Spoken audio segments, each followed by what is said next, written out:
Hello, everyone, and welcome to Scarredlands Sins of Shelzar. This is Season 2, Episode 19, and we are still playing through Dead Man's Rust. Dead Man's Rust, in case you're unaware of it, is a full campaign from levels 1 to 10 for Scarredlands. That is the Onyx Path's 5e OGL setting.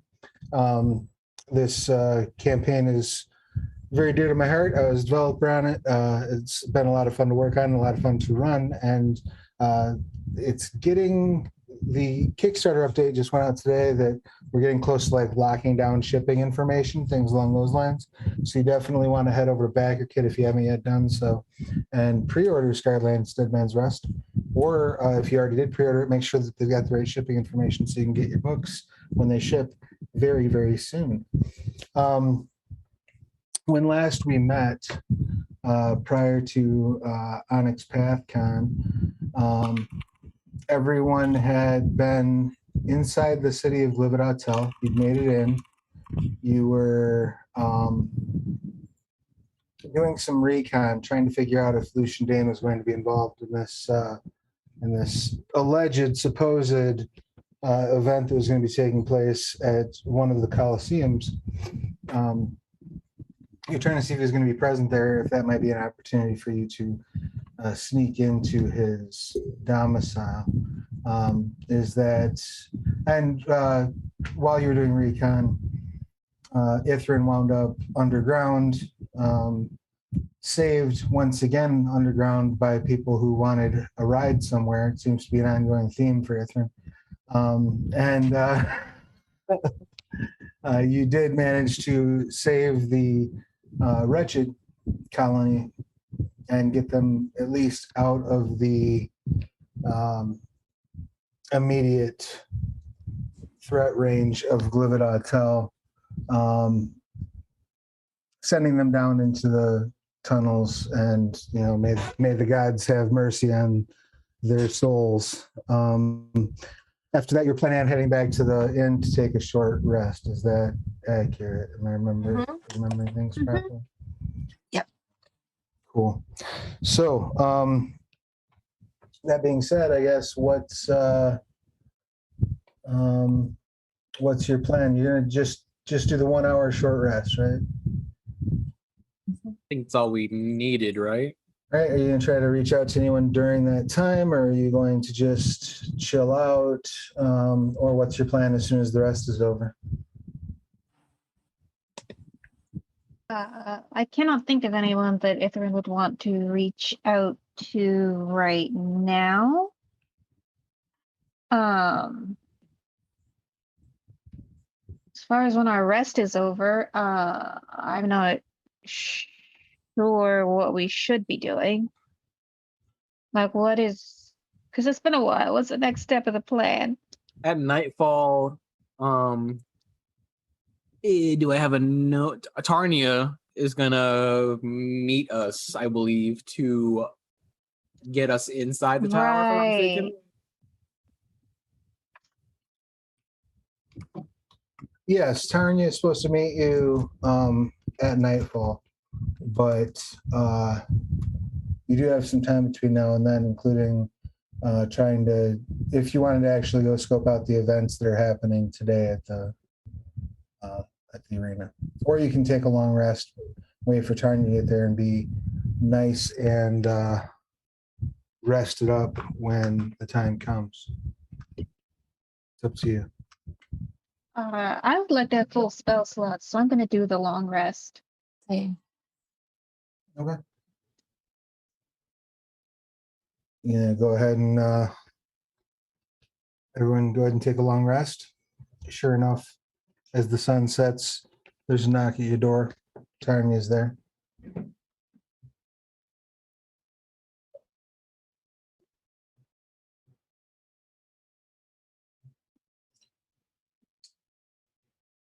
May I come in? Bless you. Yeah, come on in. She enters. Once the door is closed, She looks around the room, casts the same spell that she'd used the previous time you were in the room, to sort of create a glamour around the outside, so that anyone spying in would get some false information.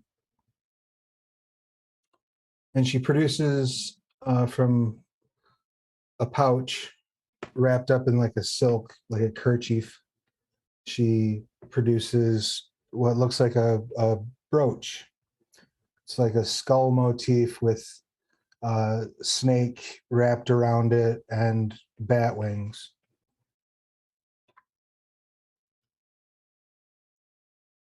Is that Otasel's symbol? I forget if that was the thing.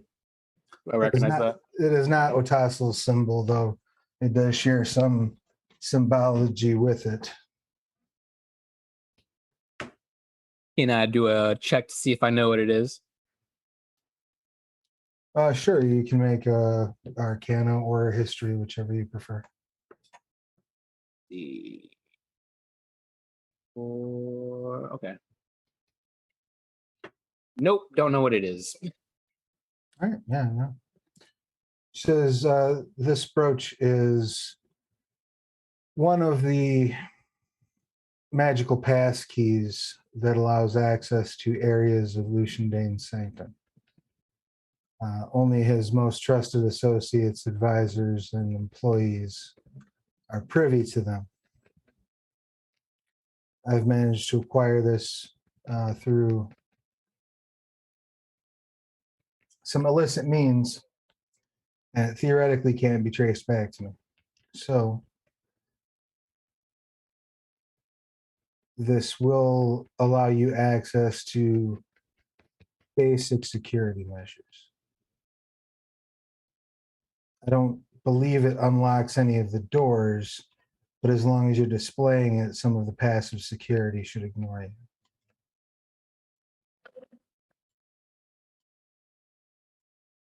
The passive security, right? Yes, things like stairways that scream at you when you enter them. Oh, okay.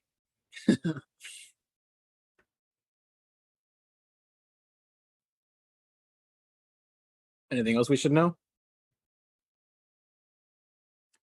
Just that every wizard is, you might say, touchy about their private possessions. Lucian is downright vicious about his. Just be aware that what you're doing is going to earn you an enemy for life, possibly several.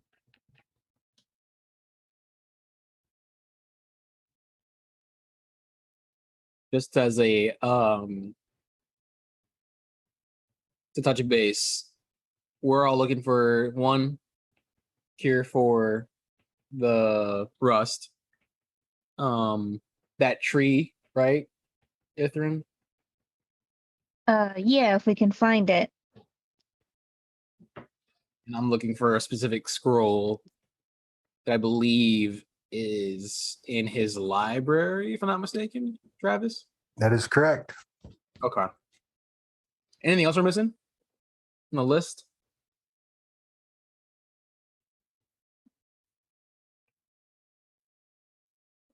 I don't think so.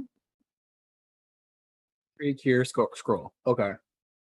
I don't think any of us had any time to find things to do here because Itrin kept promising everyone that she'd do a million things. And it's like, yeah, ready. Okay, I was quasi taken hostage most of those times.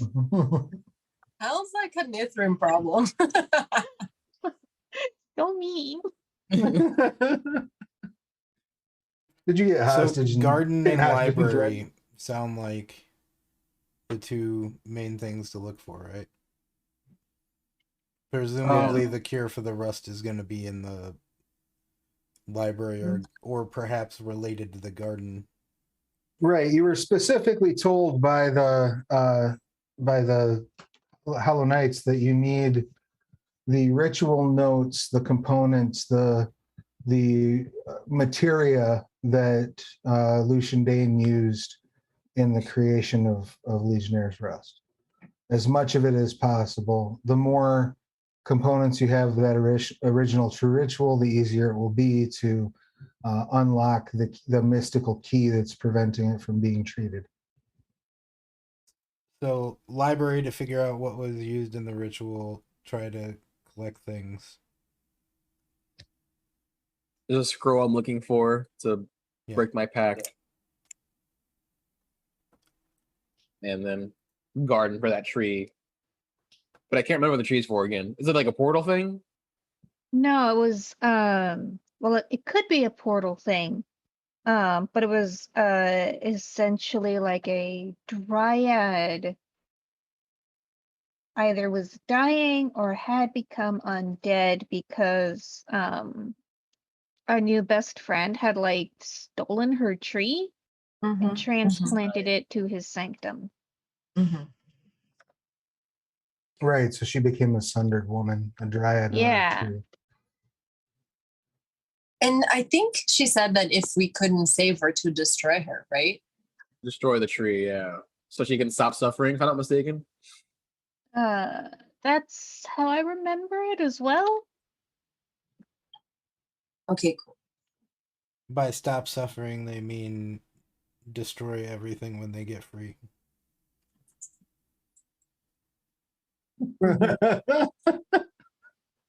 Like you're gonna bring about the apocalypse by destroying this tree. Yeah. It's the tree apocalypse. The tree apocalypse. The It's just happening. our way. All right, cool. All right, easy enough to-do list. She hands you the brooch, says, I never saw you, I never knew you, and we will not speak again while you are in Glivet Hotel. I wish you the absolute best in your quest. So just so we're clear, we can just walk in with this then, right?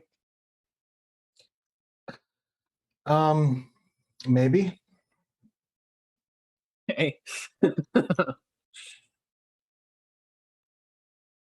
you All don't right. run into any actual guards.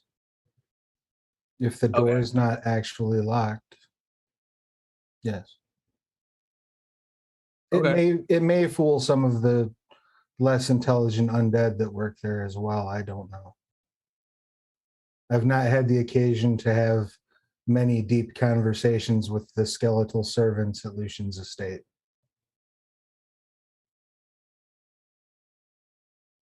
Right. Sounds like it's as good as the opportunities we have, I guess.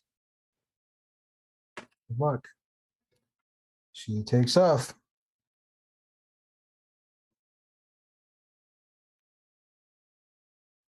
What you want to do now?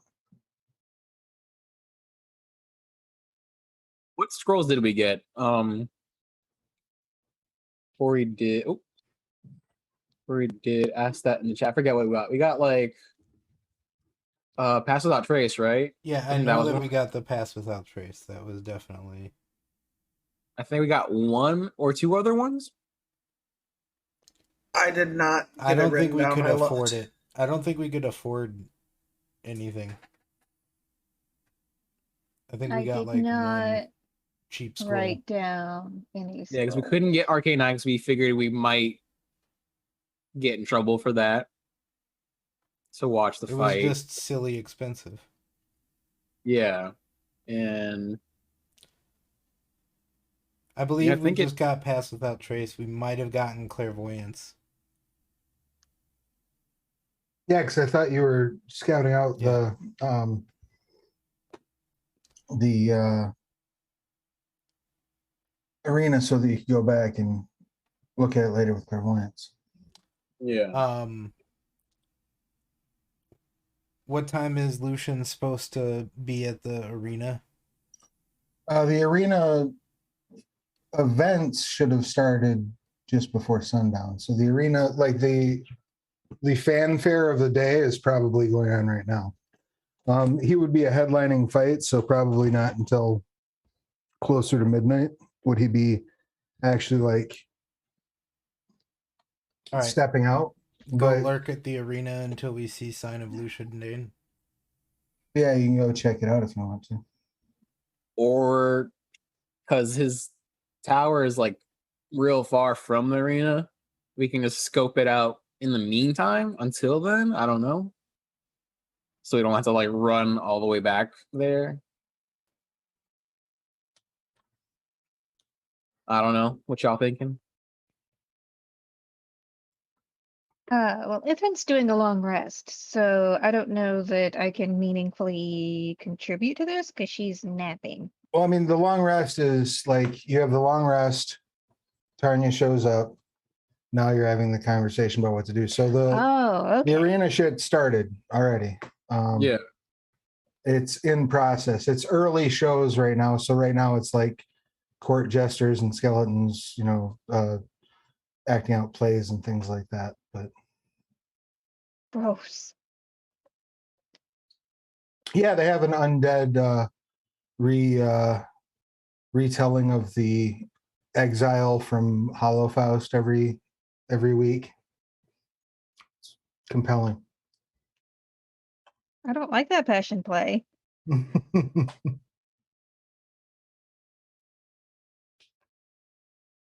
Yeah, I mean, onward and upward, I guess. I mean, if someone wants to scout and skulk at Lucian's castle, as long as it's someone who has sending.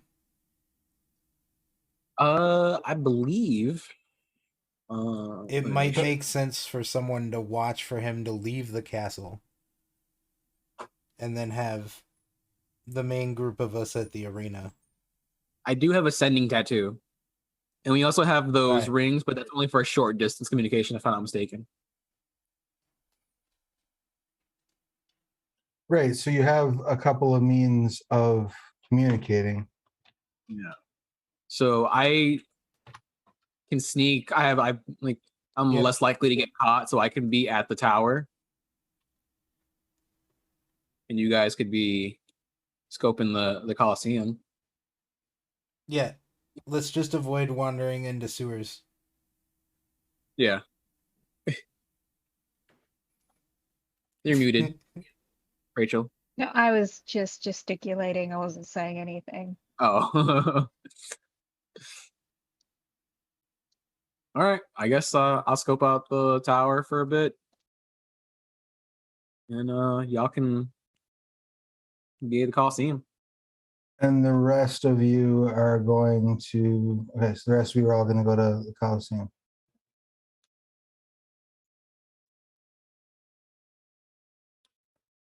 Yes, Alright, give that's me the a- plan. Yeah, Yeah. I'll do as they tell me. All right. So those of you who are heading to the Coliseum, we'll deal with you first.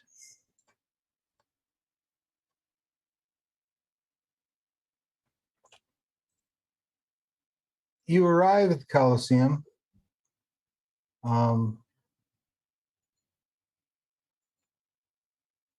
And you're immediately reminded of just how far you've come when you see that this massive sort of arena in front of you compared to the small little bloody fighting pit where Lulu used to scrap for coin and Aw. Shelzar. I'll Is you- miss Lulu. Yeah, I'll miss Lulu. As you're checking out the arena, you'll notice that Haiku, you're not there. Let me get rid of you. You'll notice that the dirt has a almost reddish hue to it, like it's been soaked with blood.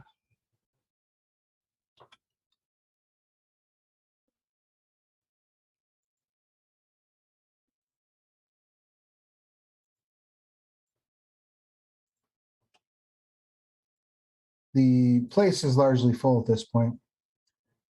And you can see there's at the moment you're catching the tail end of a play. Is there anything in particular that you'd like to look for or do or focus your attention on?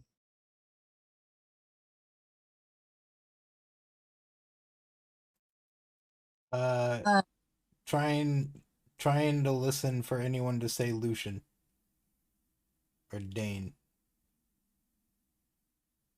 but like not particularly Snoopy. Just, you know what I mean? Looking around, looking for people being like, "Oh, look over there," and then looking over there. As long as it's canon that Ithrin told us what had happened to her, Holland is just gonna be hovering over Ithrin. Just very like,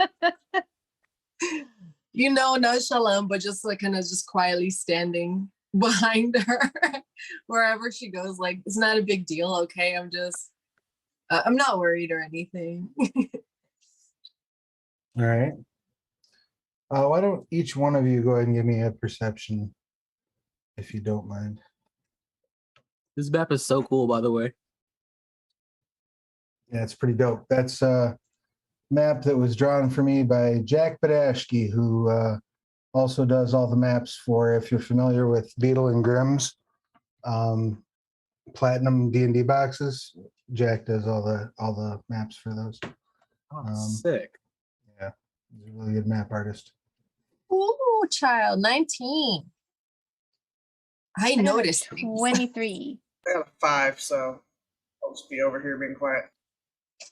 All right. With a 5, you notice a couple of what look like they're probably, you would guess, apprentice necromancers, if you had to guess, who are being a bit irresponsible and, shall we say, inattentive with their coin purses. So if you wanted to try to maybe snatch some coin, they look like they would be easy targets. That's what you see with a 5. What was the next result? 17. What was, excuse me. All right, 17. And what did you get, Ethrin? 23. Excellent. And Alan? 19. All right. So with 17, you notice a couple of people that are dressed in the, by now you've been around Glibidats enough that you've started to notice how like the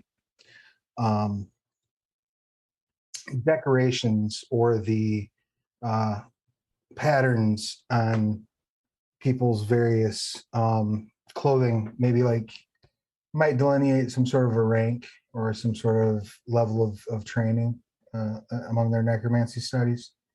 And you notice a couple people look like they're probably of fairly high rank, speaking to one another in what looks like almost like conspiratorially, right? Like, so they're talking to one another kind of close in. It seems like it's maybe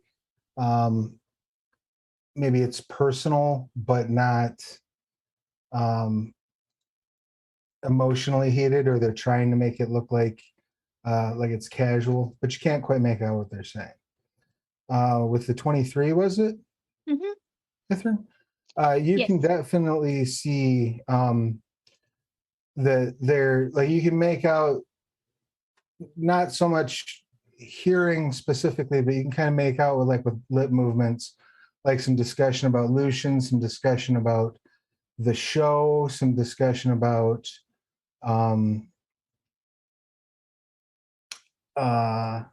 it being fairly routine, but that Cretus should be updated. That is the full amount of what you're able to make out.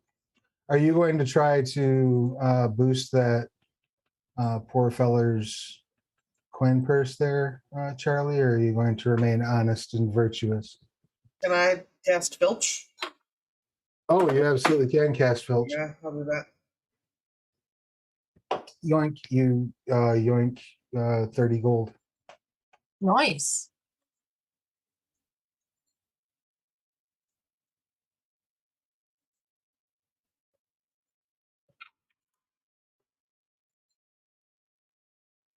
Is there And any? so Oh, what go ahead. what did I that the catch should be updated? Did I Cretus. the Cretus. Yes. Do I know what a Cretus is? You can make a history roll with advantage if you'd like.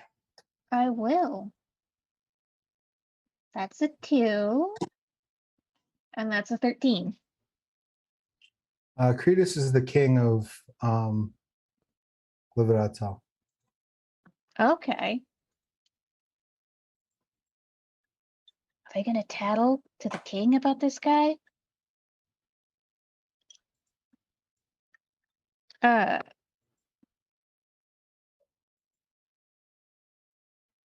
Ithran will tell the rest of the party, hey, I think they're gossiping about Lucian and they want to tell the king something about him.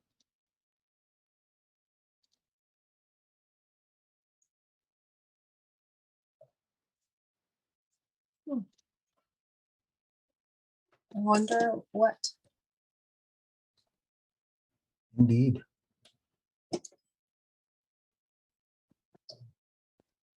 I mean, I don't know anything about it, but maybe that makes more sense to someone else.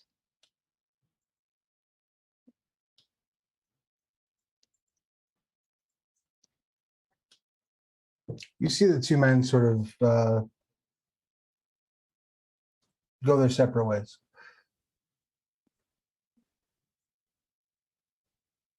Should we follow them? Do either of them stay? Neither of them stay standing where they're at. No, they both go to different places inside the arena itself.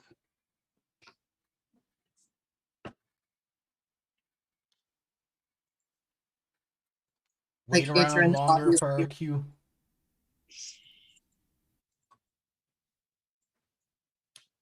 Were you saying something, Alan? Oh, Ithran obviously hasn't learned anything. Okay, fine, I won't follow them. I feel like if you tried to follow them, I would just kind of like pinch your Just grab by the clothes. collar. No, you don't. Just like, as you're trying to walk. It's like, oh, I'm not making any progress. Okay, fair. All right. Ithran's tail twitches like she really wants to go follow them, but she stays with everybody else. That's fair. You all are able to get fairly good seating. And what is your, I guess, character's various thoughts on this practice of watching these arena combats? So far, it seems as though all of the participants are undead. They seem to be, some of them do seem to be intelligent, but they're largely just kind of being flung at one another by captains standing on either of the far stairway / daises. Is this the type of thing that you're likely to find entertaining? Is this the type of thing that you're likely to bet on? Is this the type of thing that you're So Ithran thinks it's kind of gross that the dead are not permitted to rest in peace. And like, it's kind of horrific that like someone worked hard their whole life and now, you know, their corpse is entertainment for the masses. But she's trying to like not think about that too much. Cause like what was the quote? Like be cool, the emotion police are on patrol. Right. That's fair. I assume a lot of people are cheering and having displays of emotion in this place. There is a lot of cheering and displays of emotion. And since you did get a 23 on your perception check, I will let you know that you don't note any Morai present, probably for about 2 blocks around the stadium. I'll probably remark something along the lines of that the undead arena gladiatorial stuff is somehow more palatable than like to the death fighting of like human or living creatures, like in my mind, because they can't die.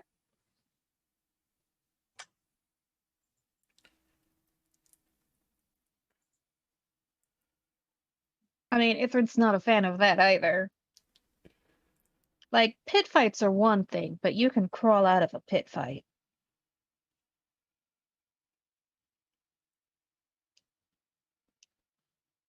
That's true. funny, we pretty much all met and bonded over a pit fight.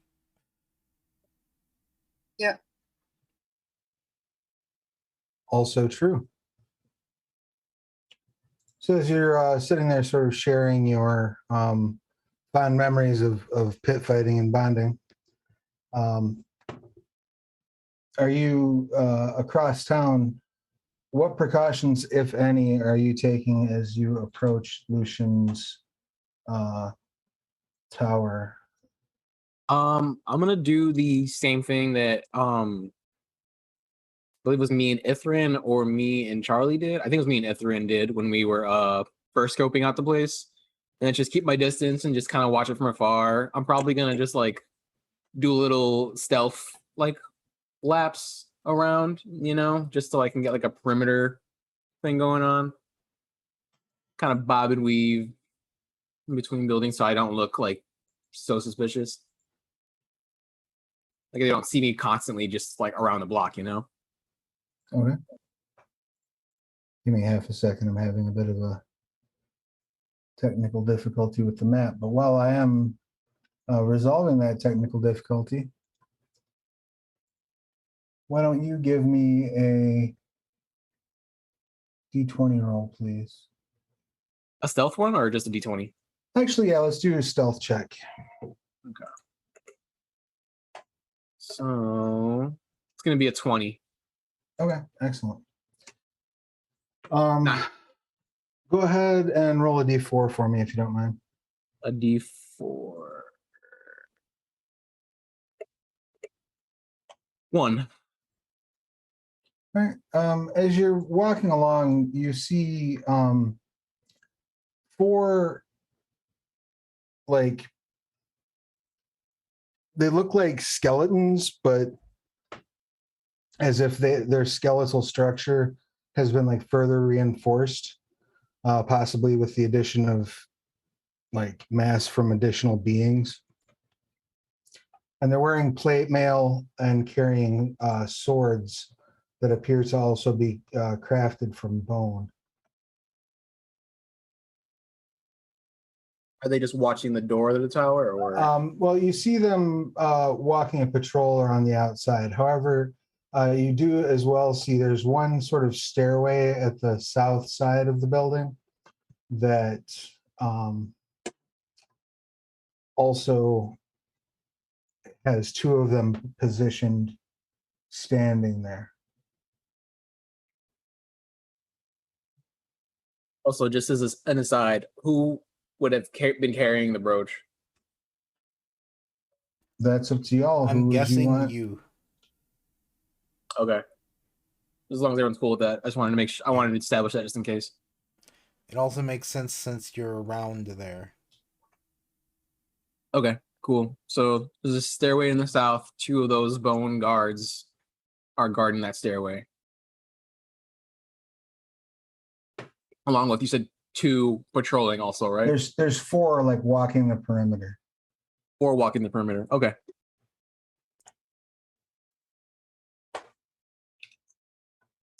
these notes down. Okay. No sign of Lucian Dane, though, right? No sign of Lucian Dane at the moment, no. Okay.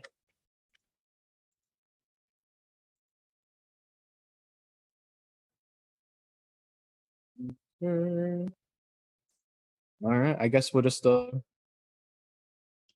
be waiting to hear from the other group and see what's going on. Spin the clock. Are you going to, I guess, for lack of a better term, look in on any of the other potential entrances or things along those lines? Yeah, if I can see any, like, as I'm walking around, I would try to make note of that.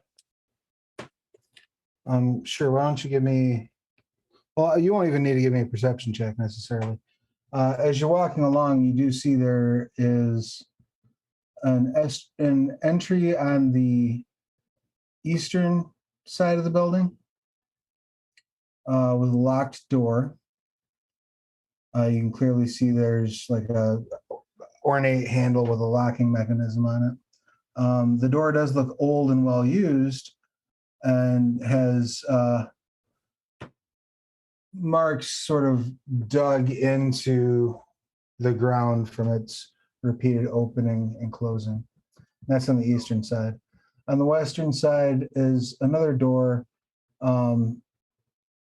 that is black like the walls surrounding it, but the grass nearby is fresh, clean, and resilient. I'm sorry, one more time. What was that one? Where was that one at? Oh, it's on the western side. Western side. And it's what was about the place?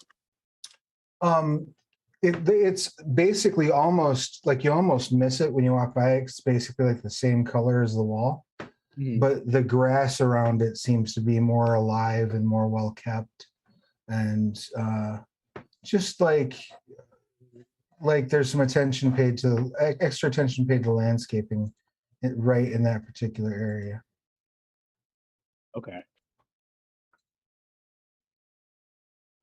Interesting. All right. So western side has a really nice maintained like lawn, essentially, and like foresty things, I imagine. Plants.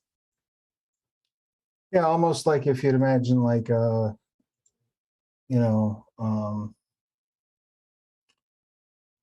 I guess just for lack of a better term, like good landscaping, you know? There wouldn't happen to be like an interesting looking tree there, would there be? There would not happen to be a interesting looking tree there, unfortunately, no. Okay. But good try. I almost got you. I was Sorry about that. I needed a moment to handle a technical thing because we are about to show off something that has yet been seen. Woo! So give me a half a second here as Corey, if I could please ask you to hop over to the scrying stone.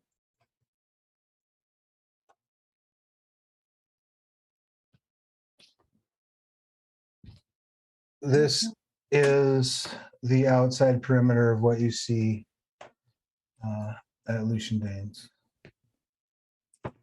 This is the side with like the well-maintained like lawn, right? So this is the south, the Onyx Stair. There are two bone guards stationed here. Okay. This is the eastern entryway, the one that looks like it's in ill repair. This is the western entryway. It looks like it's more well taken care of.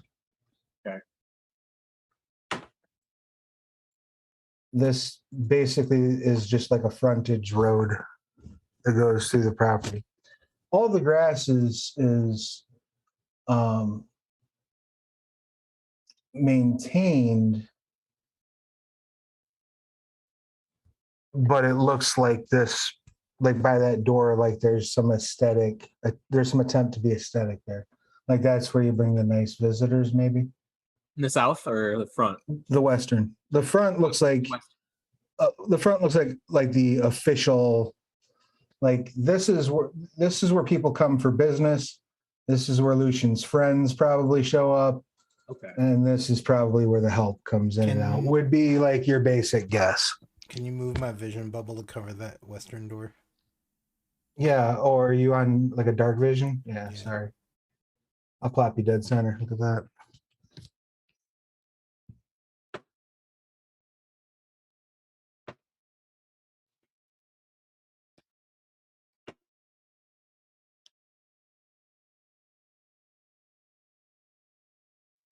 And it should be noted this stair goes up all the way up to a second floor, right? So like that stairway does not take you, it doesn't look like it takes you into the first floor at all. Interesting. Okay.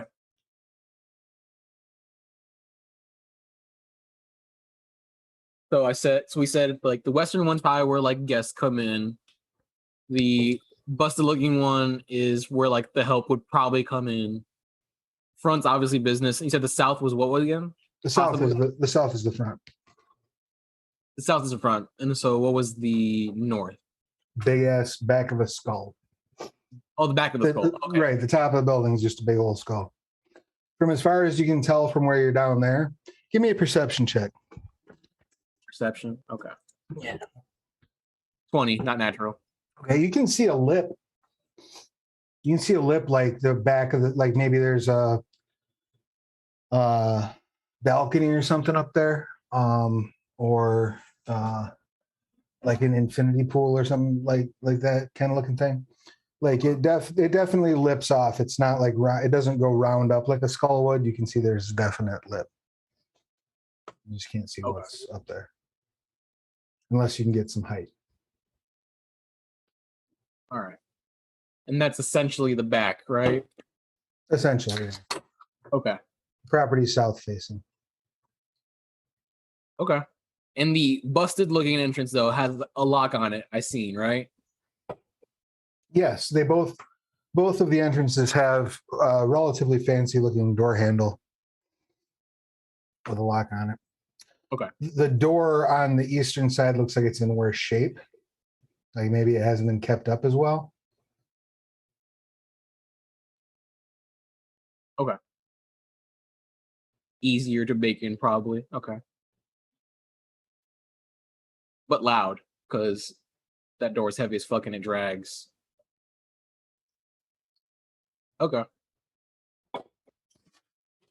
And while you're soaking in all this, is there anything else that you would like to try to do? Me? Yeah. No, I'm just waiting. If I see Lucian, I alert the team, and if I hear about him, I just hear about him being at the Coliseum. I just wait here for them to come over here. All right, excellent. I'm just gonna keep doing my little thing. An hour passes. Back at the Coliseum, a woman comes out. She's blonde hair, about 6'6" both ways. God. She's wearing a chainmail bikini and has like stars crisscrossing her entire body and face that look like somebody sewed her shit shut with a shoelace when she got cut. Like it was just like tape me off and let me keep going. These are not healed well. But she's just this massive imposing figure. And she steps out with a scepter in one hand and like a megaphone, like a horn in the other. And she shouts into the horn, citizens of Glividatel, it is to your great pleasure that you are graced with the presence of His Holiness, His Eminence, the wisest and most learned among us, King Cretus. And everybody jumps up to their feet, starts hooting and hollering. This is by far the most emotion you've seen displayed in the city. And it's almost like, if you think of it like in a 1984 2 minutes hate level of like expulsion, like people are like, it's almost like a evangelical ceremony as these people are like screaming their excitement at King Cretus's presence. I would like each of you to please go ahead and give me a performance check or deception if you prefer. Just to make sure nobody around you notices how not into this you are. 17. What is it? Deception or? Or performance. 16. I have -1 in both. Can I give her bardic inspiration? Oh, You I don't absolutely need it can. actually. I rolled an 18. Okay. So Oh, yeah. I botched it, but then I used my inspiration, and then I got a not natural 20. Excellent. All right. So you're all like, woo, yeah, Cretus is great. Cretus, your pal.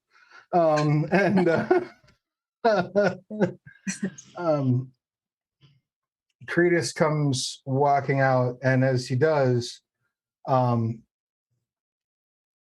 first you see a 10-foot tall humanoid. And at first glance, it looks like it might be some sort of a golem, perhaps. But you realize through its movements that there's something sort of organic to it and something sort of almost puppeted to it. And you can see some flecks, particularly around the joints, where the golden flakes that have been melted to this creature have caused the skin to bubble and pop a little bit.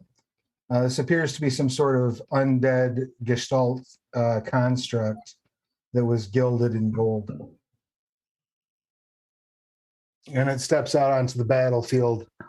Up to the outside of the first ring is Cretus.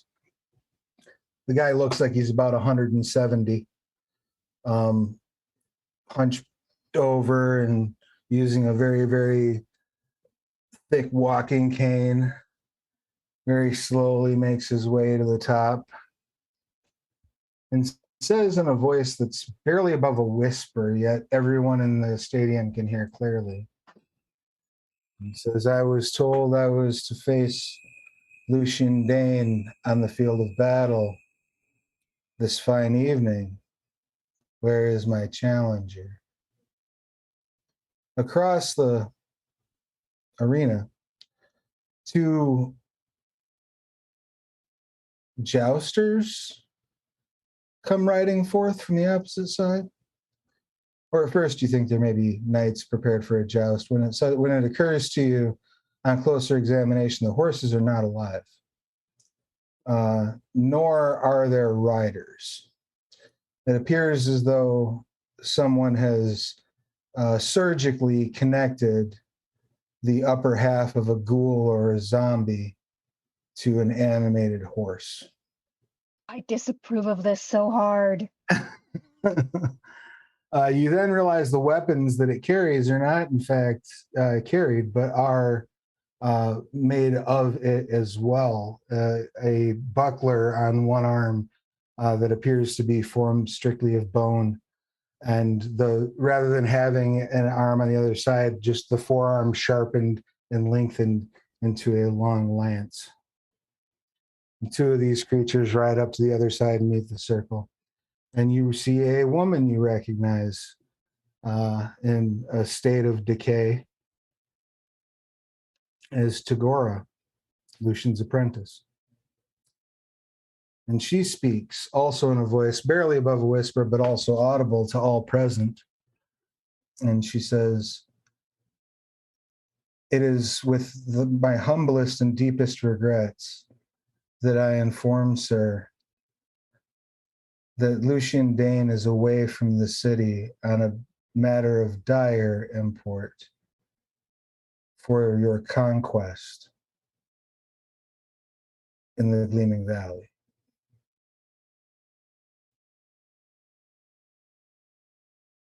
Everybody starts cheering.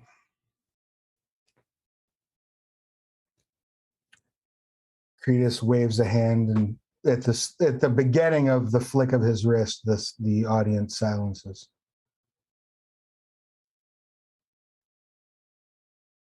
Yet tell me, apprentice,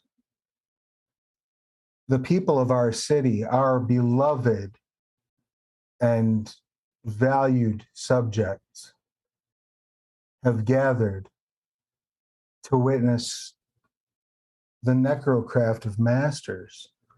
What do you propose we do to provide these folks fine entertainment? And Tagora says, to defend my master's honor, I will fight in his stead. There's gasps throughout the audience. He nods and says, I will accept. And then looks over to the warrior woman and says, High Priestess, I give it to you to determine when battle shall begin. She stands back and throws her sword into the air and says, For Vangle! The sword flies up in the air, spins around a couple times, and the instant its tip hits the dirt, the jousters go rushing forward, as does the golem. I feel like it's time to go. Yeah, I think you're right about that. Do we want to use Pass Without Trace to get out of here, or do we want to wait till Haiku is with us to cast it?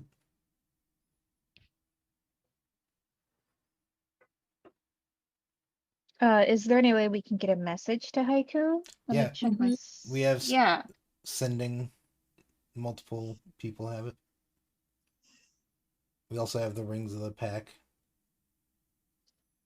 Yeah, I think we can just tell him, hey, we'll meet you this one other place, because it's getting weird over here. Cool. Lucian's not Right coming. here. He's supposedly out of town. Our old skeletal friend with the glowing eyes, right? Yep. Is fighting instead. We're on our way to you. Him not being here sounds kind of like a setup, but all I need to know is that he's not there. So I'll be waiting for you here. All right. So let's try to book it over there. All right, you're making your way over to Lucian's place.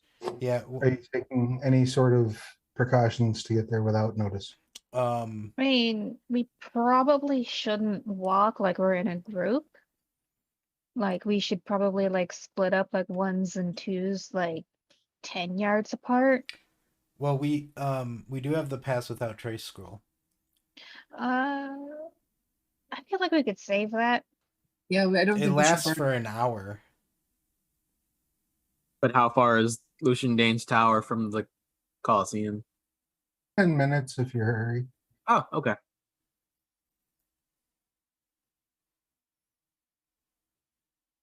It's up to you. Yeah, let's just make our way. All right, let's get a group stealth check, please. Each of you roll stealth.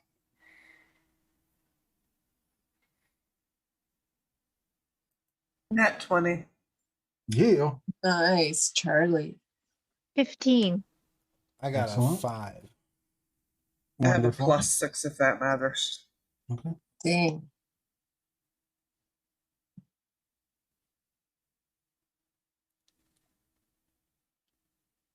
$16. All right. As you're making your way through, you, Charlie, managed to grab Charlung and pull them back around a corner just as a Mariah walks past. But otherwise, your journey is uneventful. You make your way to the meetup spot. To remove that.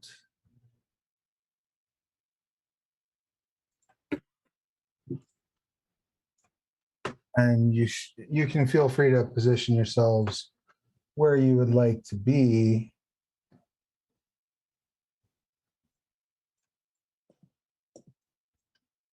Based on your approach. Everyone there? Everyone see the...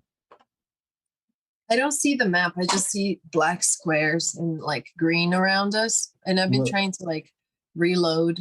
I can tell you what the problem is. Hang on a second. How about now? Yay! Hang on, it's reloading. Yay! Sick. I would give everyone the rundown about the entrances and what they look like. And I think our best choice to enter is through this door right here. It's most likely where the help comes from. There is a lock on it. Doors are heavy, so they might make some noise as they open. But also, I imagine if the help is coming and going, it's probably not the biggest deal, especially if we have this brooch. That's all assumption, though. Roll a d4, please.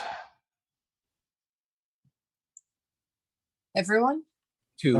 No, just the first person does it. 2? Excellent. You see one of the skeletal guards. I'm going to just assume that you're over here in some shrubberies. Yeah. You see one of the skeletal guards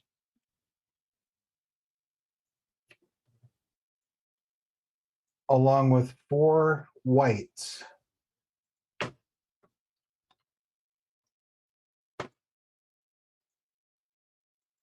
What are whites? Whites are the they're often act as like leaders of undead parties. When they hit you, they drain your strength and can cause you to rise as a zombie under their control. Okay. You see this group sort of make their way over to the help door. The skeleton pulls like a literal, like on like a cord key up from its neck, unlocks the door, and leads the group inside.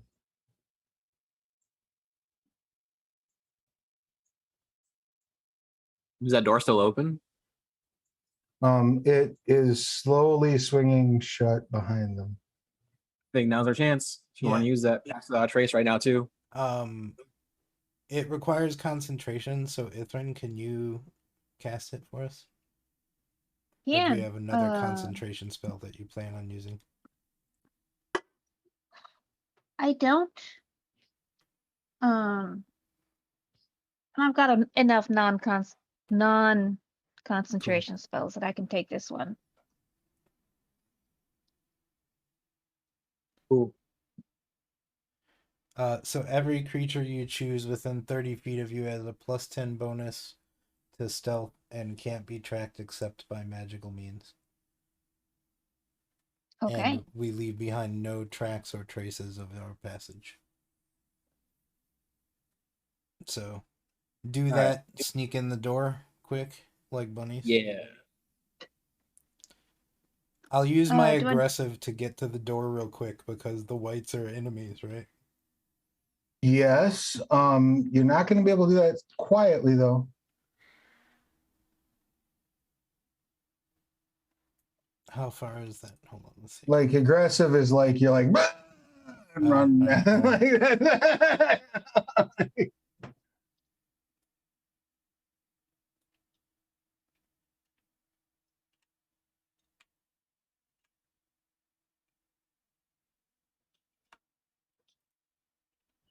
You can make a stealth check with disadvantage to try to run over there in time to grab the doors if that's what your aim is going to be. Yeah, unless someone has like mage hand or something. Mage hand's probably not strong enough to hold that door open. Yeah. All right, give me a stealth at disadvantage. Let's get this party started right.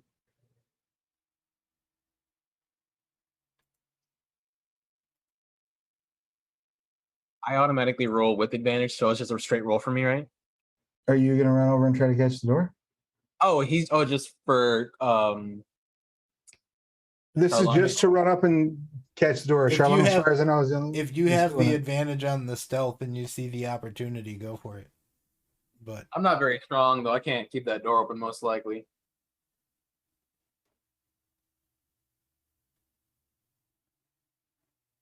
It's closed and shut. yeah, sorry, I was looking up Pass Without Trace. But I imagine if a skeleton can open it, I can open it, right? Sure, as far as you know. They had It's not the like you're in a city full of necromancers that might be able to enhance their skeletons or anything. True. wow. So I rolled a 19 and a 1. Excellent. So You run up and you make zero motion. You all witness Charlung not disturb a blade of grass as they run across this lawn. It is perfect silence. And then when you go to catch the door, you jam your fingers. Ouch!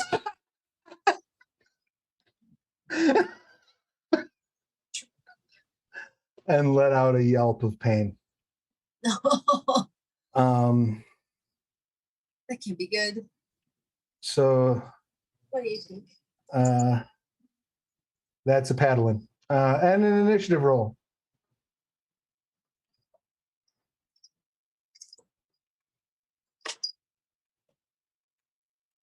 $16.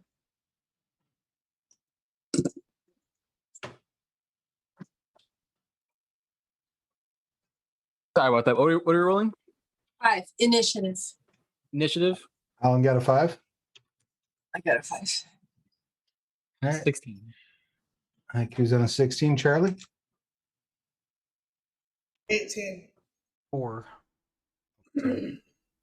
A 4 for Charlotte? Yep. All right. Okay. As you scream out in pain, I'm going to assume that these are the distances. Is everybody fair with this? I mean, sure, yeah. All right. As you scream out in pain, white number 2 is going to take the ready action. If you come within 5 feet, he's going to attack you. White number 3 What are you doing? is right in front of you. So he's going to go ahead and fire off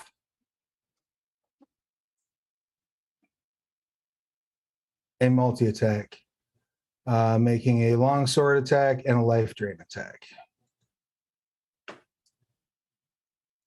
Does a 16 hit you? Yeah. All right. So that'll be 3 slashing. Ooh, that's a natural 20 to hit on the life drain. So you're going to take 7 necrotic, and I need you to make a Constitution saving throw, please.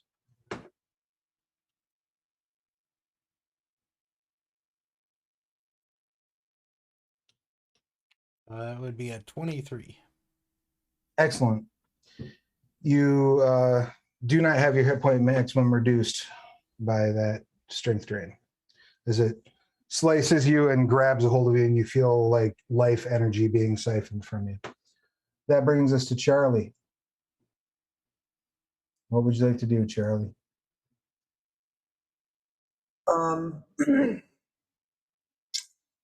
I'm gonna throw Bardic Inspiration at Charlung, Okay. and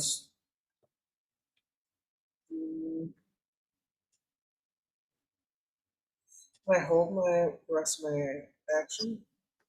Yeah, absolutely. You can Right. absolutely hold your action. Skeleton 3 is going to run deeper into the place as is programming. Haiku, your action. What would you like to do? I'm gonna walk. I'm gonna run 30 feet. I'm gonna use my Misty Step tattoo to go full 60 and be right over here by Charlung. And that Misty Step is a bonus action, correct? Correct. Okay. Check then- that tattoo, though. Yeah. It Tattoo's activates. done for the day. No, it activates the bonus action as well. What was that? I'm sorry. The tattoo activates as a bonus action. Okay. So yeah, so that's my bonus action. And then I am going to what am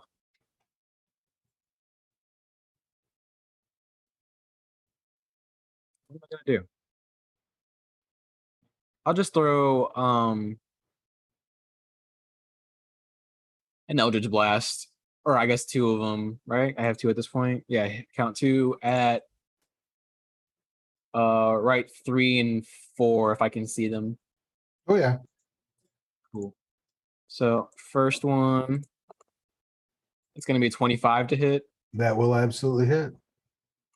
And then second one's gonna be a 12 to hit. That will not. Okay, so the one I do hit, wow, that's really bad. Takes 1 force damage, I guess, Excellent. but moves 10 feet back. But what, hits a wall probably? Right. So 10 feet straight back would bounce him into this wall. All right. Anything else? That would be my turn for now. Ithrin. Yes. All right. So, I would like to move. Let me see. All right. So that should get me line of sight on some of the whites. And I'm going to cast Guiding Bolt. Excellent. Which one would you like to target? Let's go with number 3.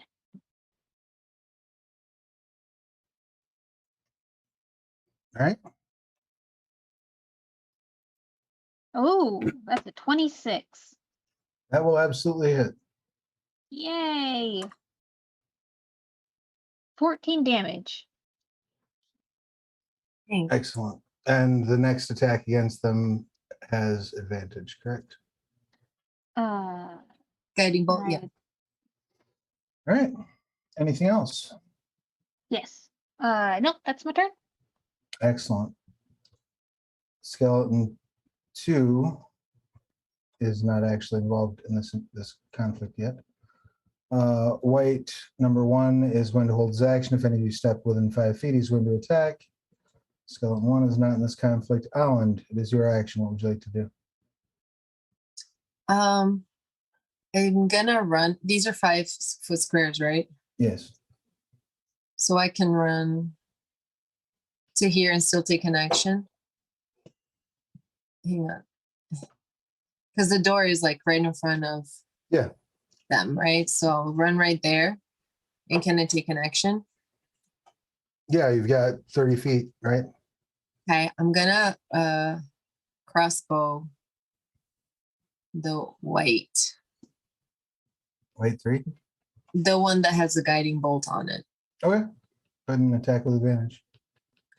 Cool.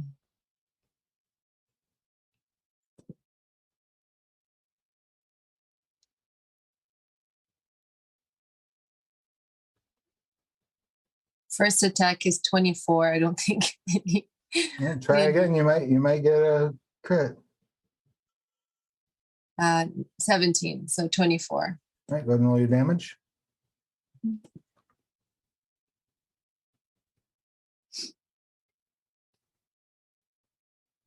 Come on. Come on. Woohoo. 10 damage. And is that crossbow magical? No, not at all. And then I get 2 attacks, right? Per attack. Yep. Did it die?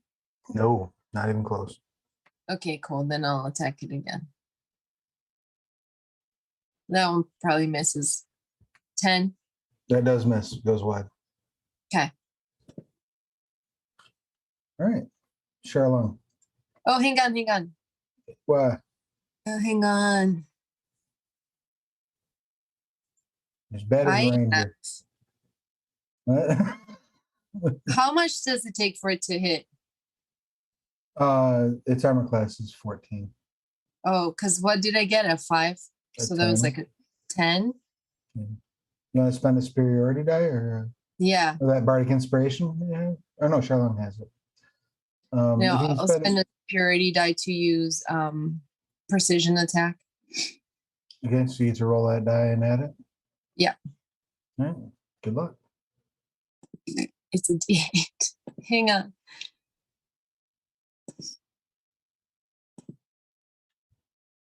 What'd you get? I'm looking, it's rolling. All 7! right, excellent. Go ahead and roll That damage. hit. It does hit. 8.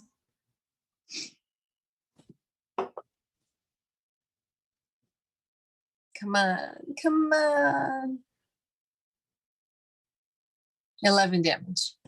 All right, so that breaks down to 5. Okay. Charlotte, what would you like to do? Sweet. I'm gonna bowl myself through the door, like straight into white number 3. Basically. Look over my shoulder and use one of my thunder step in my tattoo adept feature. All right. I just want you to be aware that when you step into that room, you're triggering 2 held actions. Oh yeah, the 2 people trying to attack me. So just so you're aware, you can do it. I'm just letting you know those 2 have held their action. If you step into that area, that will trigger their action. What are they squaring up on me with this sword that the other one used on me? Yeah, they all have long swords. All right. Change of plans then.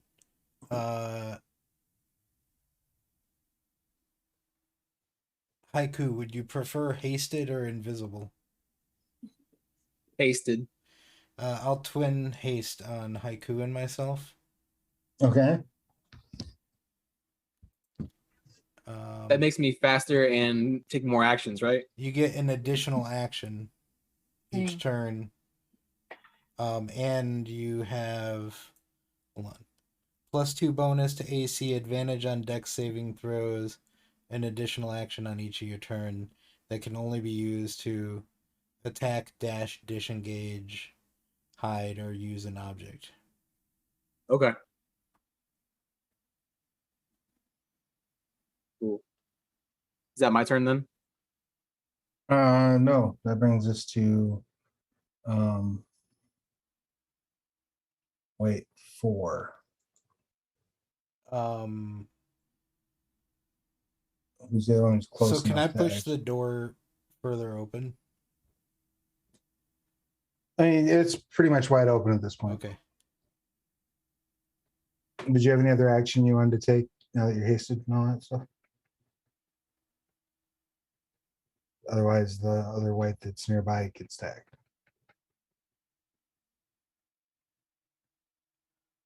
I think I might. There's no one like immediate threat range, right? So I think I might step back. Wait, 4. I mean, You yeah, got you're pushed right. back by Haiku's bolt. White 3 got pushed back. White 4 is still standing right there. Okay. All right. I'll just stay. I mean, where I but am he's and not. But he's not threatening you. You're far enough that you can move. I'll use without... my additional attack to chop at him with my great axe. Oh, okay. Go for it. 3 or 4. Whichever one is closer. I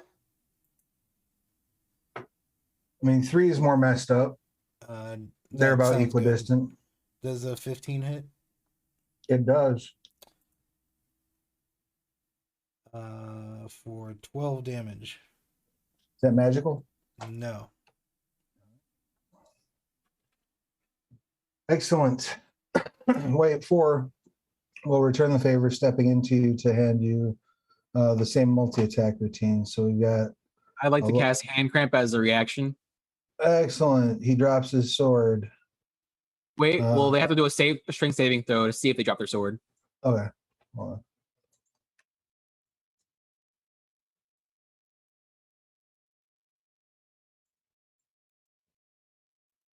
Is 16 safe? Just saves, yeah. All right. So he doesn't drop his sword. Does it give him any disadvantage or anything? No, it does. All right. Oops, I didn't mean that. I meant this. Yeah. All right, Nothing happens. so it's 19 to get you with the life drain. Does that hit you, or are you going to shield? It does hit me. All right, so you take 5 necrotic, and I need a Constitution save from you.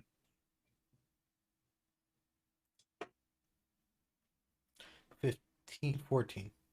All right, so your hit point maximum is not reduced. 18 hit you for the longsword. Yes. 7 slashing.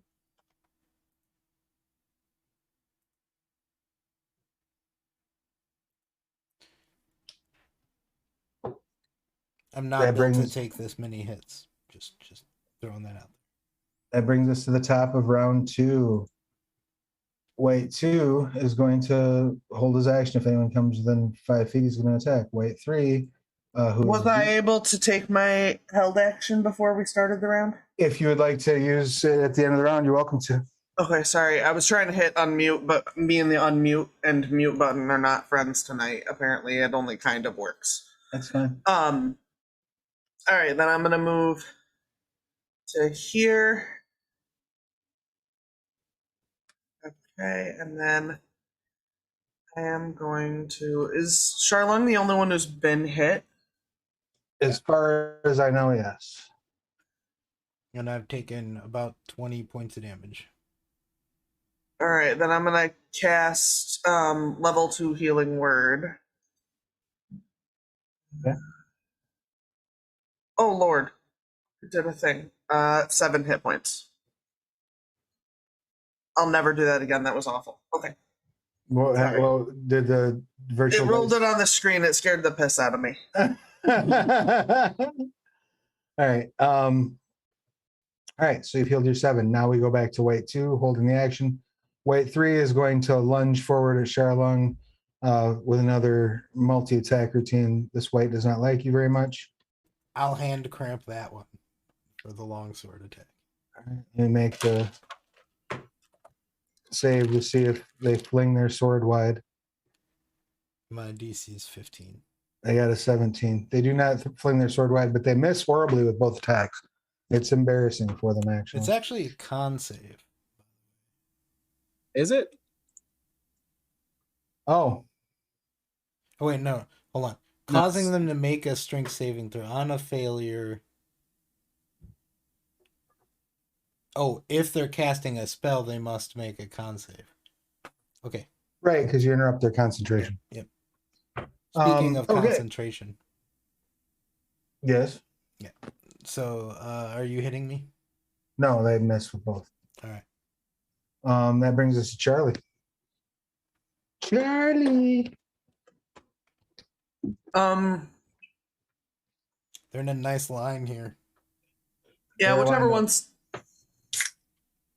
up. one's in front there, I'm gonna shoot a couple Eldritch Blast. All right. Hold on, I can't roll checks mix, so I have to grab some dice. You could I roll roll 2. checks, man. I roll 2, right?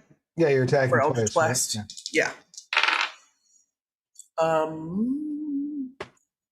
We got a 22 and Blam. a 20 and a 17. That's a pair of blams. Awesome. And do they take the same damage, or do I roll 2? That's you Because roll. it's 1 attack. Yeah, it's roll 1 damage. 2. 2. 2. 2. 2 from Yes. each. Yeah, it's just a D10. So they take 4? All right. Oh, that did not kill him. I lied. That is unsurprising. I will throw a bardic inspiration, I guess, at Haiku because he's up there. Okay. That's a D8. Glorious. Anything else for Charlie? That brings us to Skeleton 3, who's continuing doing their thing inside. Haiku. Okay, give me 1 second.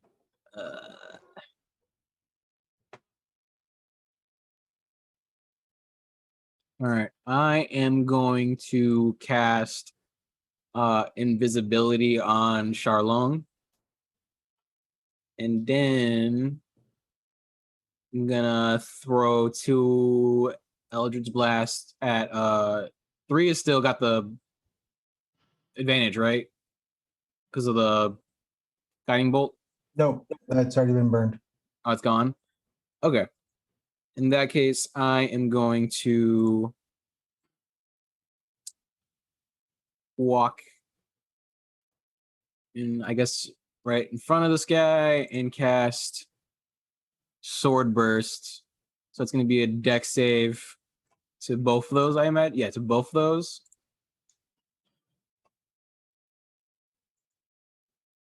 And the first one got a 20. Second one got a 12. So the second one is going to take this force damage. It's going to be 7 force damage. Nice. Does anything happen with him? Yeah, I guess just that one takes the damage then.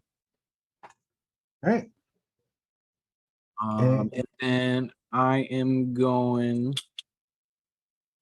Can I do something else? Can I do something else? You're hasted, so you have one more action. No. I cast invisibility on Charlong, then I did sword burst. That's 2 actions. So I have a bonus action.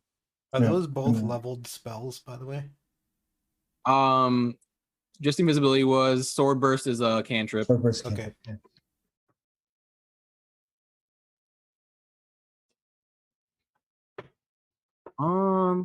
That's fine for now. Okay. That'll bring us to Ithrin.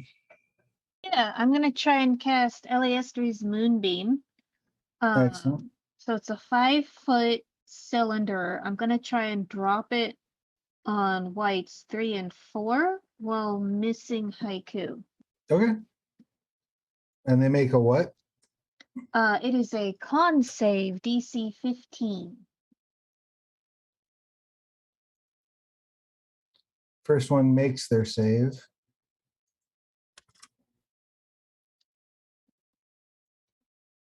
Second one makes their save. So it's half damage, Yeah, I rolled 13.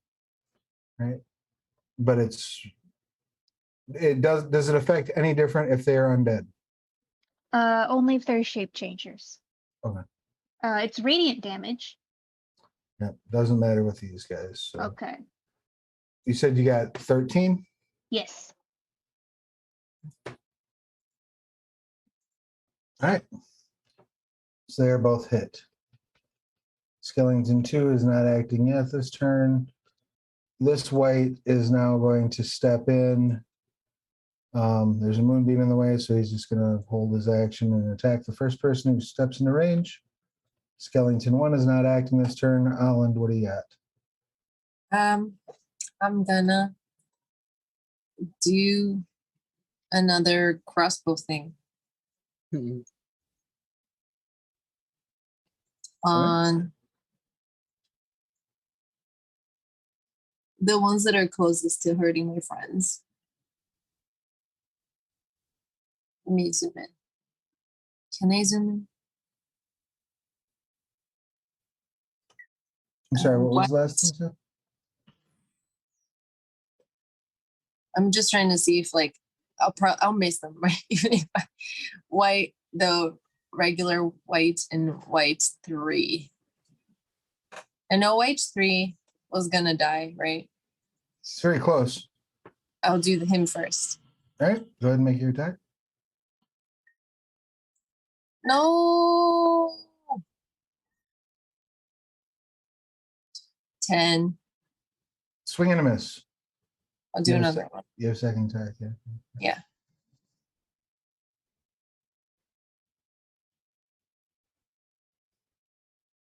Oh. 8. Nope. You shoot wide.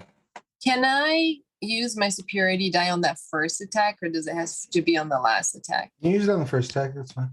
I'll do that.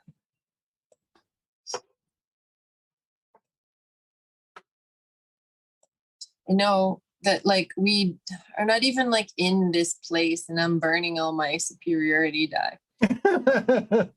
It's 8. Right. So it hits. Yeah, so go ahead and roll your damage.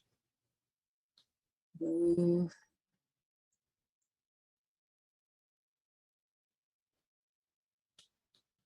$11 damage.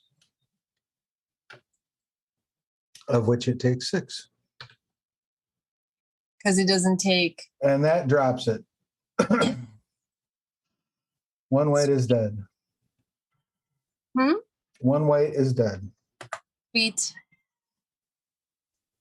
And let me double check something. Okay, it does not have undead. And I'm also going to take the rest of my turn to move closer. All right. Charlong. The invisibility that you gave me only lasts until I attack, right? I believe so. Yeah, it's not improved invisibility, right? It's just regular invisibility, yeah. Yeah. Could I hit or greater invisibility? We're not playing Shadowrun. I have greater, yeah. Could I hit all 3 of the standing whites with a tidal wave? It's 30-foot long, 10-foot wide. Yeah, I'll allow it.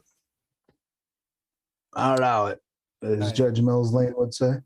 Each creature in the area takes a dex saving throw. On a failed save, they take 48 bludgeoning and are knocked prone. And on a successful save? So 14 bludgeoning, half damage on successful, and they aren't knocked. Well, the first white, he whites out. It's like wipe out, but he's white. Okay. Try the deal. Don't forget to tip your waitress. Con saves, right? Oh, they're just sucking. Oh, it's dex saves. Dex Right. save, yeah. Okay, white 2 is not doing too bad. What's your save DC? 15.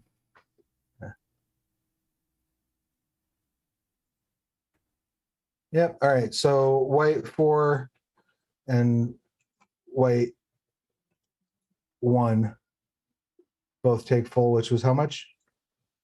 14 bludgeoning. All right, but it's magical, Yes. right? So it's a spell. Yep. And white 2 takes half of that. Yep. And is not knocked prone. All right. So white 4 and white are still up, but they're knocked prone, right? Yes. I'm gonna come in and chop this dude's head. All right, you have advantage to prone.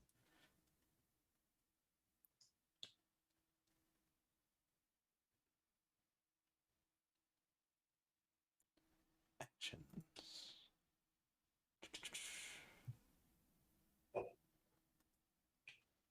Dodge. 18, I assume hits. Oh yeah.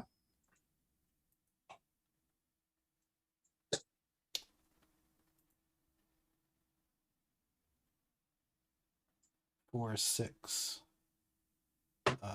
slashing. All right, you chop into his neck, but it's entirely too strong.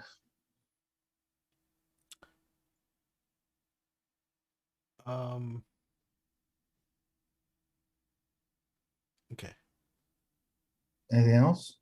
No, I was just curious. When you attack and you get to attack twice. No, I only have attacks per action. All right, we're good. The fighter thing.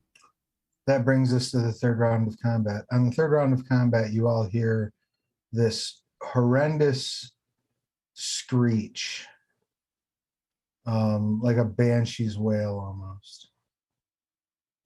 As that banshee's wail begins, you see the door start to rapidly slam shut. Right now, Charlone is inside. The door is fixing to push Haiku inside. The rest of you are currently outside of it. How would you like to react? Ithrin would take the dash action on her turn, if possible, to also get on the other side of the door. So she's Okay. with Haiku and Charlong. I'll allow it. You run inside. Alan, what are you doing?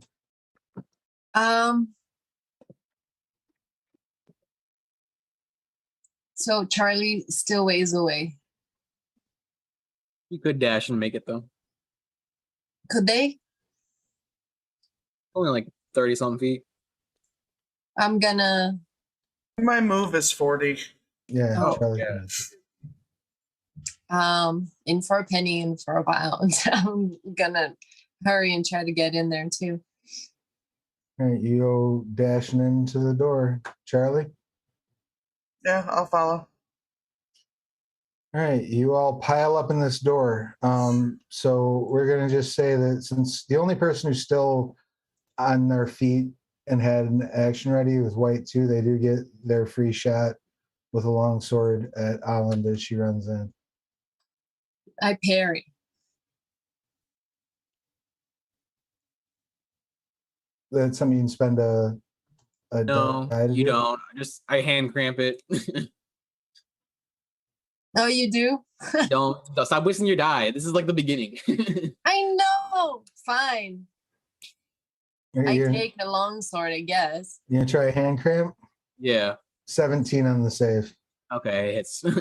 Well, if it hits. Does an 18 hit Alan? Does an 18 hit Alan?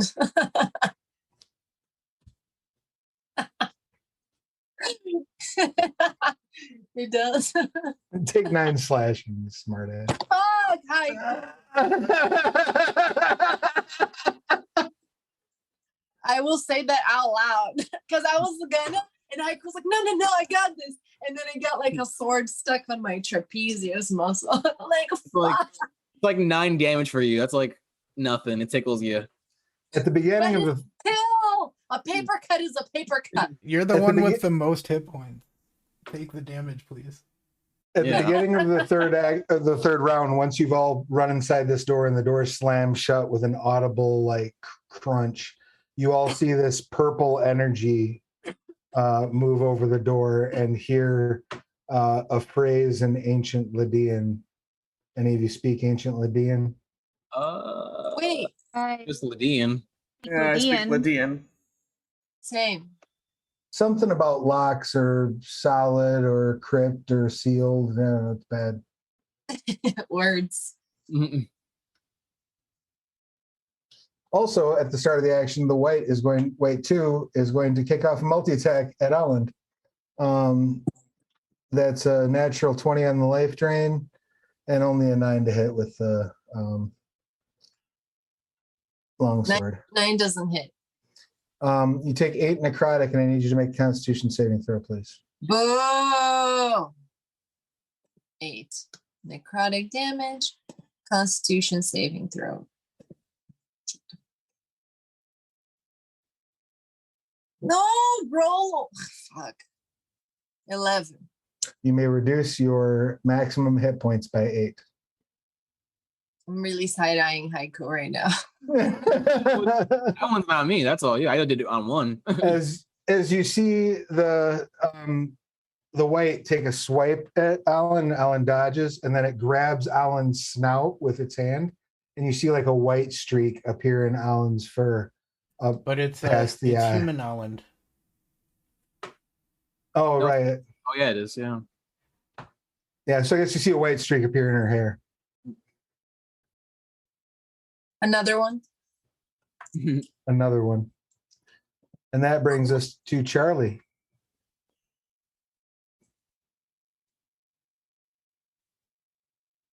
I don't, now that we're in this little space, I don't have many ideas.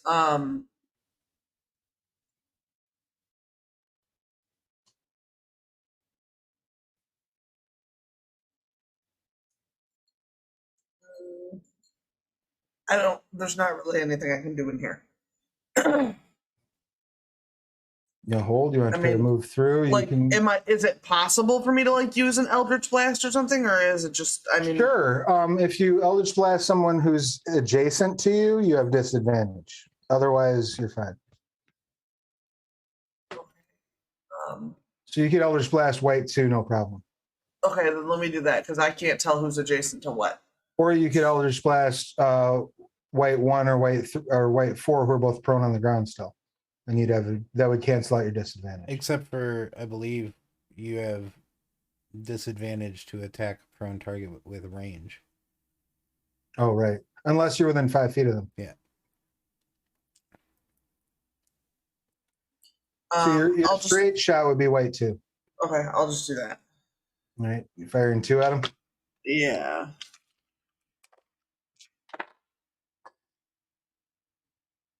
That's weird. I think I rolled the exact same 2 dice. I rolled a 16 and an 11, which plus 6, so 22 and a Bat. 17. All right, and then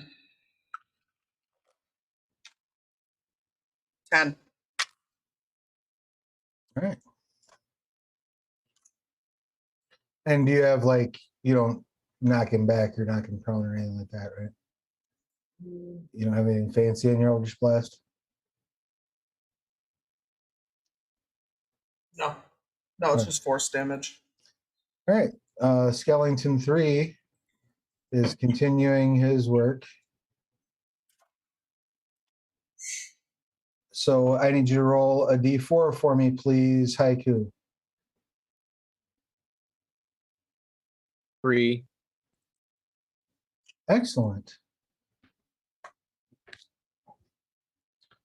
And what would you like to do? Whatever one this one is in front of me, I'm gonna cast Shocking Grasp. And it's prone, right?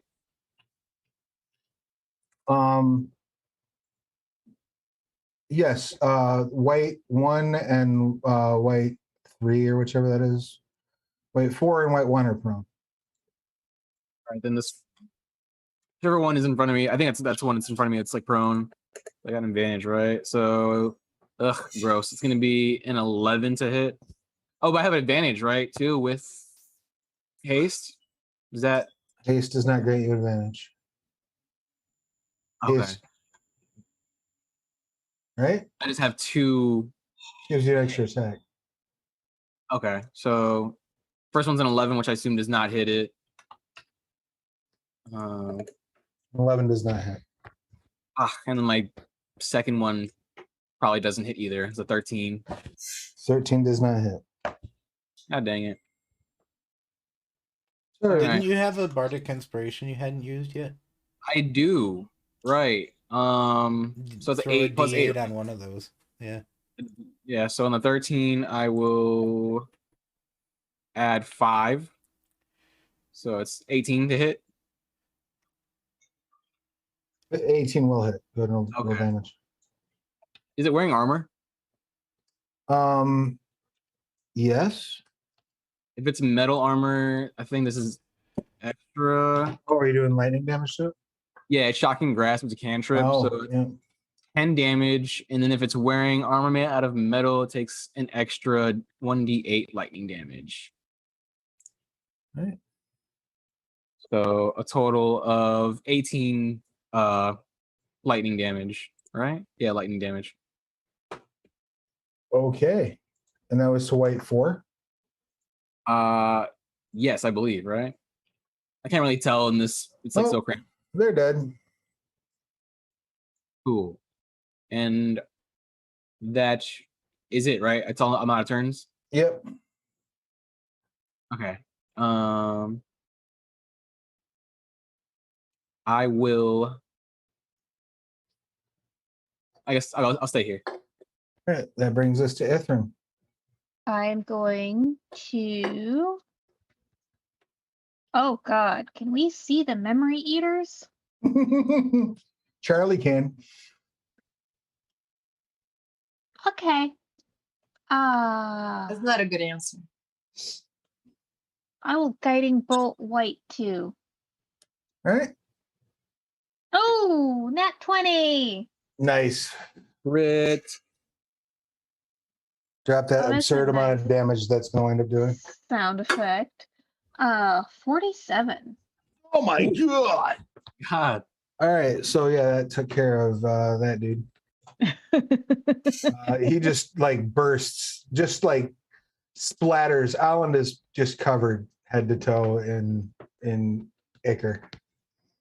Sorry about that, Holland. And it Had to sparkles. happen.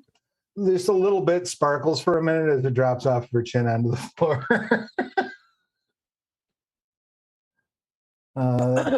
Brings us to Skeleton 2, who is now securing the front door.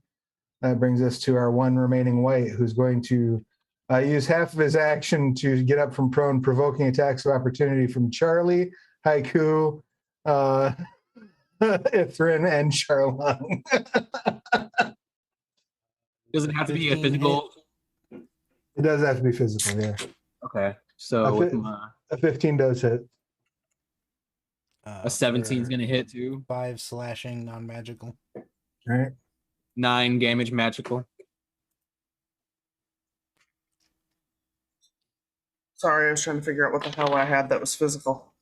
A 9 doesn't hit, right? No. All right. And are you hitting it as well, Ithrin? I don't have any magical physical attacks. I mean, you can still crack it in the face with a. Yeah, I got a scimitar. Yeah, that'll work.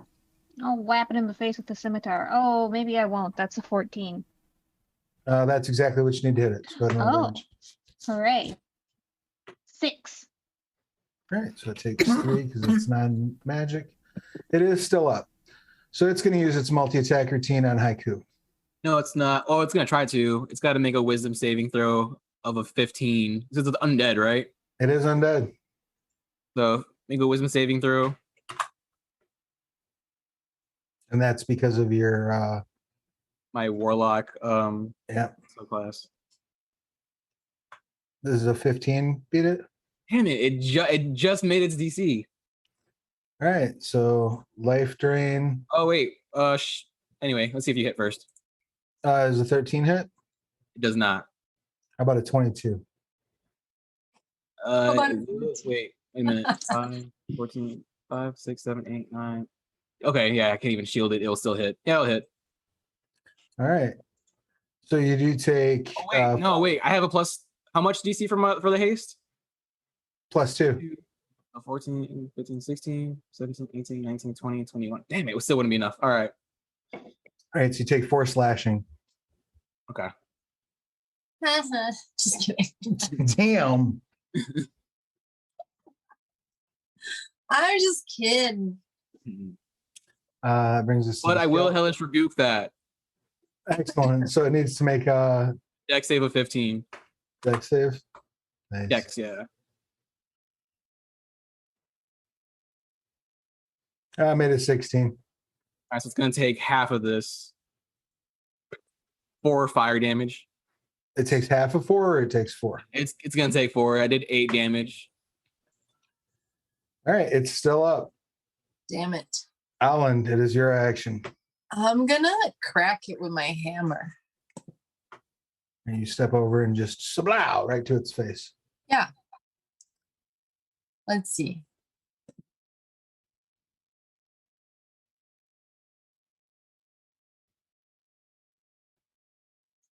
$18 to hit. That'll do it. Why do I have two things? Is 1d8 plus 3 or 1d10 plus 3? The d10 is if It's two-handed, one-handed or two-handed, yeah. Yep. It's two-handed.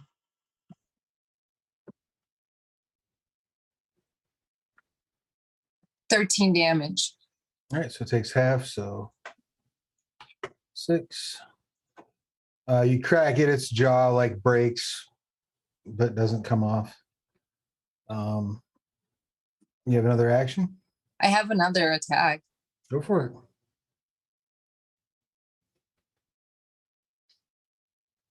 $11 doesn't hit. Swing and a miss. Fuck. Charlung.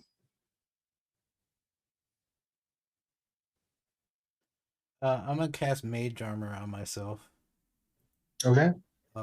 Remark something about us not being able to do anything quietly. I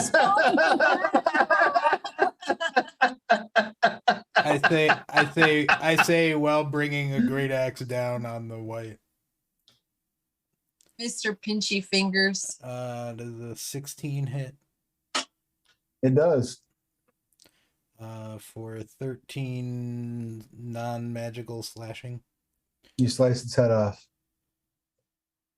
Damn.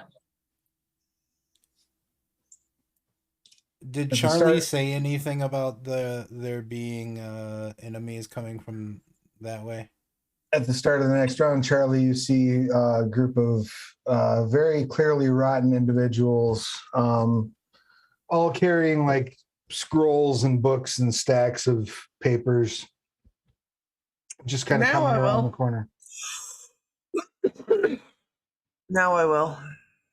You say, "Psst," and let's try to go, or are you going to just be like, hey, there's people over there to fight? I'm gonna say, I guess there's more this way. We should probably go the other way. All right. I'm gonna let y'all make a group stealth check with disadvantage to try to round that corner before you're noticed by the memory eater. A group stealth check, you said? Yep. That means half of you need to pass their passive perception. 25. 14. So everyone Plus has 10. a plus 10 to this roll. What is this? And you Stealth. had 22. I got 35. With the plus 10, I would have gotten a 24. What is All right. this roll? Stealth. 24. Yeah, even if you botch, you can't get yourselves caught, Alan, so you're good. 21 plus 10, 31. What? Oh, 31. Right. Excellent.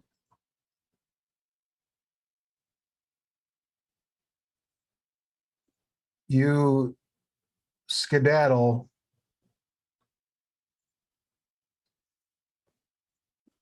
up around the corner.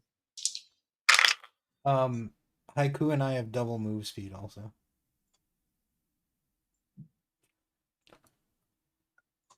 Okay. Give me just a half a second here.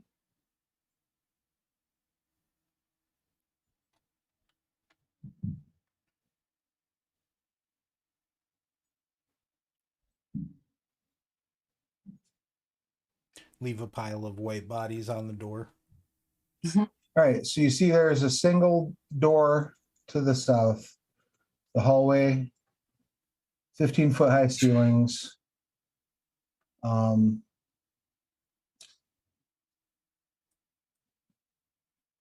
area is brightly lit with permanent light spells on wall sconces. And you see a double door to the north, a little bit ahead. Going further down about 50 feet, the hallway seems to bend southward again. We got 5 more actions on haste. Do we want to go in this door here? I feel like we shouldn't leave a door unchecked. I agree. Yeah, same. So which door are you looking at, the south or the north? the first door we came to, which is the one south of Haiku right now, which is why I'm like posted up here. I'm like Haiku. Yeah, I'm gonna be the first one in there. You Just because undead have to, save against hitting me. The door is locked. Are you going to try to pick it or break it, or how would you like to try to, or just leave it because it's locked? I have, well, first of all, hold up. Well, I could probably give me an investigation check, actually, okay. or perception, whichever you prefer. Oh, I'll change that perception because I have a higher slightly. So 18. Okay. You can see that the door itself is not locked, but it needs a key to be inserted into the keyhole to avoid triggering a trap. Any key will suffice. It appears as though if you open that door, if you open that door without a key in the lock, an alarm will begin blaring.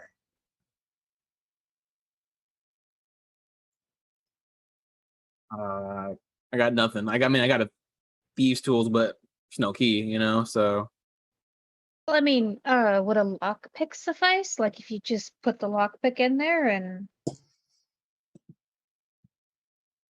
I mean, thieves' tools would let you disarm the trap, theoretically, if it's not a magical trap. It's true. You can try to use thieves' tools to try to lock it. You can try to use thieves' tools as a makeshift key if you want. Or we could just leave the locked door alone. The door is not locked, for correction. It just, if it opens without a key in it, it sets the alarm off. You want I to try and mean, if there's an alarm, there's something valuable on the other side of this door. So But I'm it in might favor not of... be anything valuable that we are looking for. yeah, And- no, I wouldn't imagine the first floor they'd have what we're looking for. And I would like to remind you that you are all staying at a hotel. So So it has like, Oh, we've got hotel keys. use the hotel key. Try to open it then. Yeah, let's do that. Brooch handy just in case too. All right, you pop the door in. It works. The key in the door, rather. It works. The door opens. You see the skeleton in there.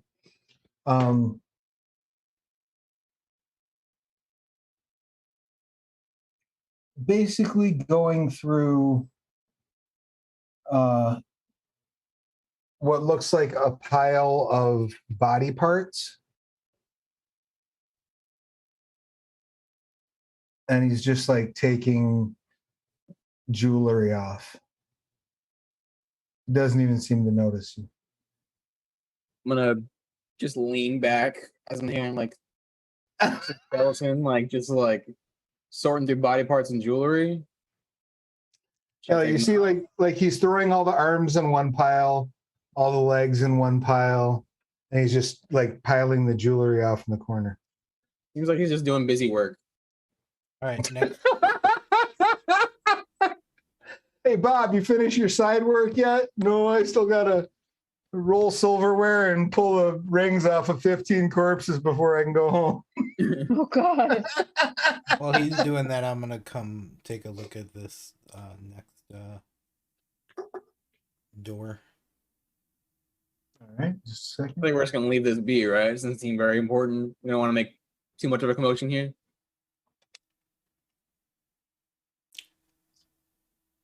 If it's not fighting us, Don't want to waste anything. All right, risk getting hit. let's just try to get away from where we were last fighting without being seen. How would you like to go about checking out this door, Charlotte? Investigation, I guess. Go for it. Oh, that would be a natural 20 for a 21. Sick. Excellent. You do, in fact, spot that there are a series of runes on the door. If you open the door without touching the correct rune, it will trigger a sleep spell and a silent alarm. I can't be put to sleep, but silent alarm.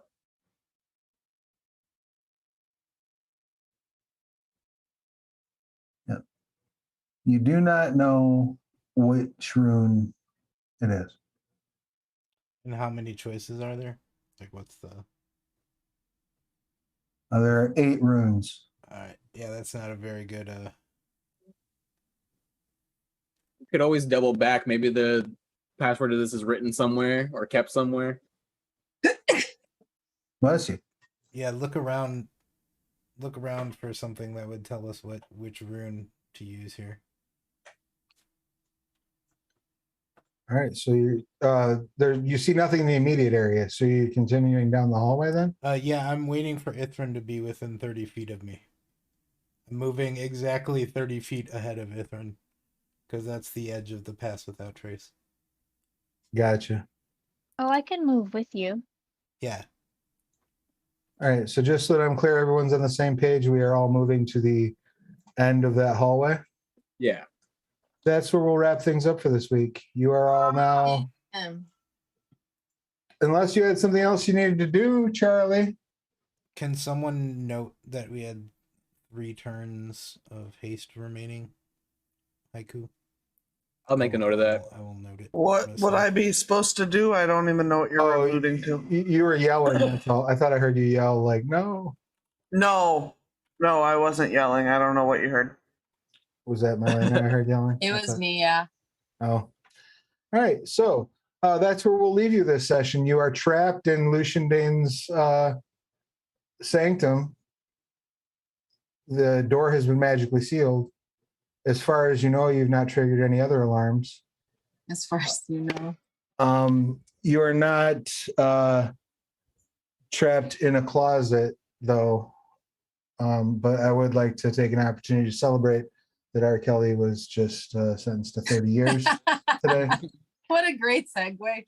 So, And Ghislaine Maxwell got 20. good. Maybe they can be Sellies. Anyway, on that bright shiny note, no, I hope that they and everyone in that's been affected by their dubious life choices gets all the help and therapy that they need. But on a brighter shiny note, when we return here next week, right? Because next week is the first Wednesday. Am I right? Mm-hmm. All right. So we'll be back here next week with the probably not conclusion, but the very beginnings of the dungeon crawl in the Sanctum of the Great Messiah. Any questions, comments, complaints, or concerns before we dive into it? No, I'm really hoping that we get to level 9 at some point, though. Wouldn't that be lovely? But in the meantime, I would like to remind everyone that Dead Man's Rust is currently available over on BackerKit. If you've not yet pre-ordered it, now's the time. If you have pre-ordered it, make sure that you filled out your survey because as the Kickstarter update pointed out today, they're going to be locking in those shipping dates and addresses and all that good stuff very, very, very soon. So if you've not backed it yet, now is the perfect time. If you have backed it, go make sure that you've got your stuff together. I would like to give everyone an opportunity to tell us who you are, what you do, who you've been playing, your pronouns, their pronouns, and anything you'd like to promote. And I will start things off this evening with my beloved bride. Charlie, please give us your pertinence. I am Sarah Steinerberg, she, her. I play Charlie, she, her, or they, them. I'm an author and I do all kinds of things, but I'm kind of a mess right now, so I'm on Twitch and YouTube, and that's where I'm at right now. And you can find Fridays generally, and then various other days. We cannot yet show the new kitten little night this bit soon. Oh, you know what? I can. If you guys do your thing, I'll go get it while everybody else is doing theirs. All right, you go get lore, and I will have Haiku tell us all of their pertinence, please. Hey guys, I'm Mike Newton playing Haiku, both he, him. In real life, I am a comic artist, and I'm getting married on Saturday, so that's exciting. And I also got this little bundle of cuteness right here, just in my little lap. Not a kitten, it's a little Shiba Inu, but you know, little animals scattered around here. And yeah, It's so cute. his name's Kuma. He's a cute little guy. And that's all I got going on. Congratulations on the impending nuptials. Thank If you're registered somewhere, you should tell the whole internet so they can go buy you presents. All right. I am registered at Target, but I don't have that link on me right now. But having said that, congratulations to you and your soon to be lovely, your lovely soon to be missus, not soon to be lovely. She's probably quite lovely as it is. She's your queen to be. Sorry, I couldn't resist. But next up, that brings us to Edwin. Please give us your pertinence. Hello, my name is Rachel. I am Stolen Fires pretty much everywhere on the internet. And I have been playing Ithrin. We are both she, her. And this Friday, I am going to be over on Vorpal Tales. I'm going to be running a charity one-shot called Cthulhu Punk Adventure to benefit the National Abortion Fund Network. Oh, nice. Yeah, so that's Beautiful. going to be at 7 o'clock Pacific, 10 p.m. Eastern, going to run for about 3 hours. And we are going to have in-game use so you can help or punish the PCs as you wish. So it should be good times. I'm looking forward to it. Come check us out. Definitely check that out. I threw the link to Vorpal Tales in the chat, and that is obviously a wonderful cause. Please do everything in your power to support and listen to organizers and do what you can to make the world a bit of a better place in light of the utterly asinine decisions that have been handed down from the court of late. So, yeah, listen to your organizers. Do smart things like supporting charities streams over at Vorpal Tales. Do we have a kitten? Did we see the kitten? Yes. Excellent. That is our kitten. Just a will guy. He's the will dude. Next up, that brings us to Alan. Please give us your pertinence. All right, you done now? Oh, little baby. He's so cute. I am Elena. I play Holland. In real life, illustrator, yoga teacher, and arts teacher in Illinois. If you like postcards and mini prints, check out my Patreon. Patreon.com/Milena Deneno. And I have 2 Instagrams for my different things. So it's just at Milena Deneno. You can find the link in one to the other. So that's it. Do it too. Check out Milena's stuff. It's amazing and beautiful. And last but not least, that brings us to Charlone. Please give us your pertinence. Hey, I'm Corey, aka Narf on the interwebs. They, them, Charlong, also they, them. And yeah, nothing particular to shout out today. Go check out Caves of Cut if roguelikes are your thing. It's a game I work on.